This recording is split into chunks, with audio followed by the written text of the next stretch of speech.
사도신경. 나는 전능하신 아버지 하나님 천재 창조주를 믿습니다. 나는 그의 유일하신 아들 우리 주 예수 그리스도를 믿습니다. 그는 성령으로 잉태되어 동정녀 마리아에게서 나시고 본디오 빌라도에게 고난을 받아 십자가에 못 박혀 죽으시고 장사한 지 사흘 만에 죽은 자 가운데서 다시 살아나셨으며 하늘에 오르시어 전능하신 아버지 하나님 우편에 앉아 계시다가 거기로부터 살아있는 자와 죽은 자를 심판하러 오십니다. 나는 성령을 믿으며 거룩한 공교회와 성도의 교제와 죄를 용서받는 것과 몸의 부활과 영생을 믿습니다. 아멘.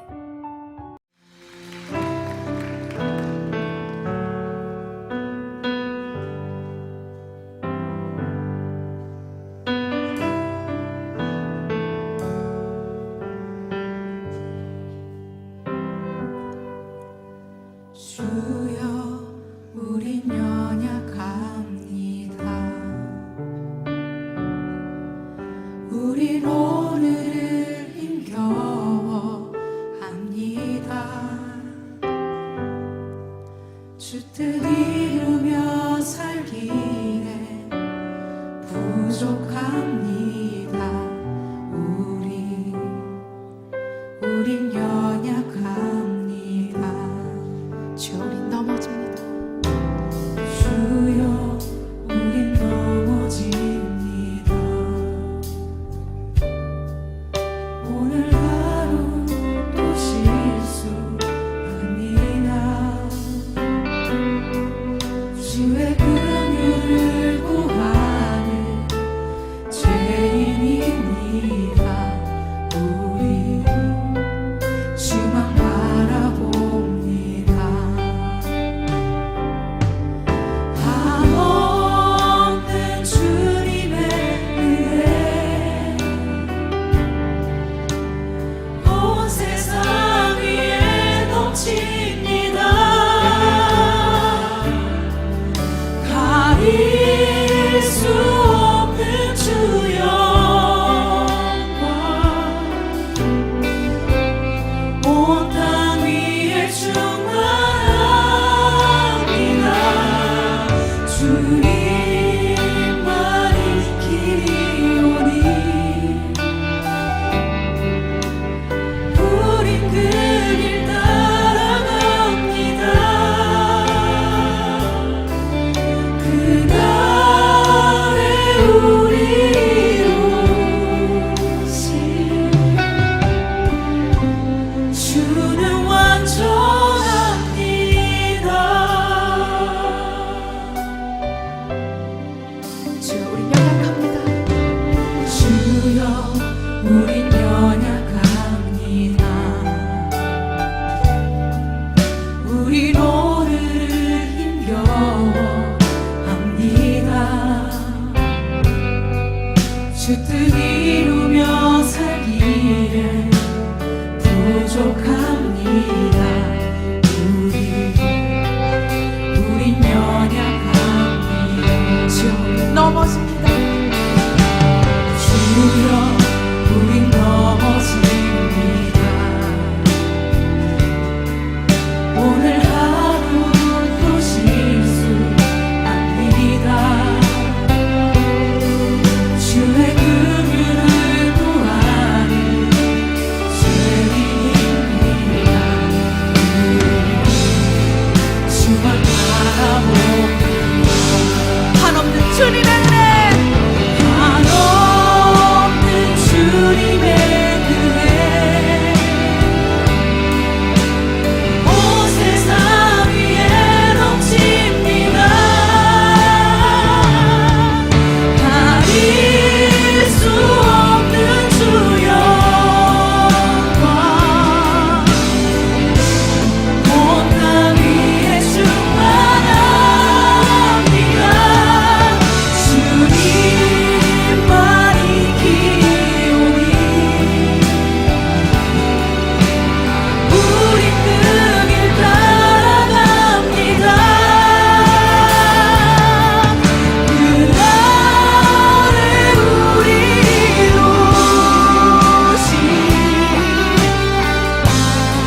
손으로 육체에 행한 할례를 받은 무리라 칭하는 자들로부터 할례를 받지 않은 무리라 칭함을 받는 자들이라. 그때 너희는 그리스도 밖에 있었고 이스라엘 나라 밖의 사람이라. 약속의 언약들에 대하여는 외인이요 세상에서 소망이 없고 하나님도 없는 자이더니 이제는 전에 멀리 있던 너희가 그리스도 예수 안에서 그리스도의 피로 가까워졌느니라. 그는 우리의 화평이신지라. 둘로 하나를 만드사 원수된 것 곧 중간에 막힌 담을 자기 육체로 허시고 법조문으로 된 계명의 율법을 폐하셨으니 이는 이 둘로 자기 안에서 한 새 사람을 지어 화평하게 하시고 또 십자가로 이 둘을 한 몸으로 하나님과 화목하게 하려 하심이라. 원수된 것을 십자가로 소멸하시고 또 오셔서 먼 데 있는 너희에게 평안을 전하시고 가까운 데 있는 자들에게 평안을 전하셨으니 이는 그로 말미암아 우리 둘이 한 성령 안에서 아버지께 나아감을 얻게 하려 하심이라. 그러므로 이제부터 너희는 외인도 아니요 나그네도 아니요 오직 성도들과 동일한 시민이요 하나님의 권속이라. 너희는 사도들과 선지자들의 터 위에 세우심을 입은 자라. 그리스도 예수께서 친히 모퉁이 돌이 되셨느니라.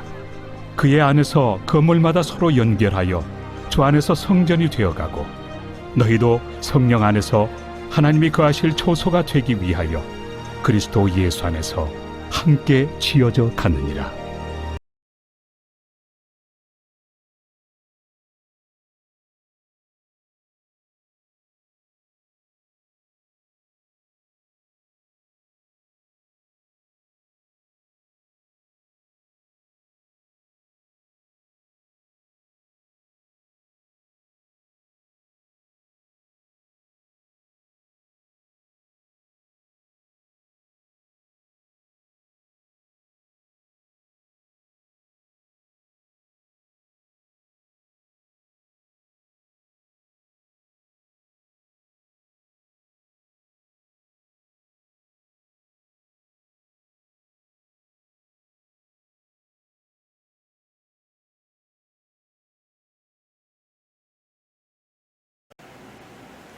샬롬, 반갑습니다.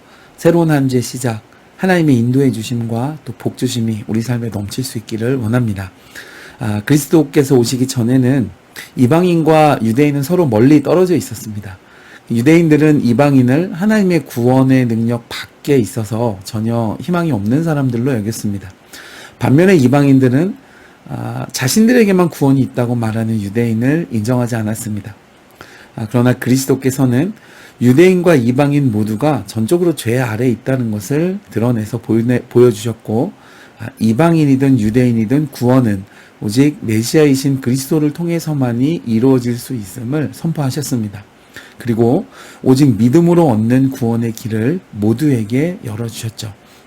그러므로 그리스도 안에서 모든 신자는 죄의 벽을 허물고 하나님과 화평할 수 있고 또 서로 간에 한 몸으로 연합할 수 있습니다. 오늘 말씀에 이 에베소 교회의 이방인 신자들에게 바울 사도는 쓸모없는 외인으로 취급받던 때를 기억해라. 그리고 다시는 그런 자리로 돌아가지 말라 권면하고 있습니다. 하나님께서 이방인들에게 은혜를 베푸시고 그들의 인생 중에 찾아오셔서 구원의 문을 열어주시기 전에 원래 그들은 어떤 신분이었나요? 12절을 보면 그들은 그리스도 밖에 있었다 그랬습니다. 따라서 약속에 대해서도 그리고 그리스도 안에 있는 소망에 대해서도 아무 해당 사항이 없는 절망적인 인생이었습니다. 그러나 하나님께서 한량없는 긍휼로 모든 것을 바꾸어 주셨습니다.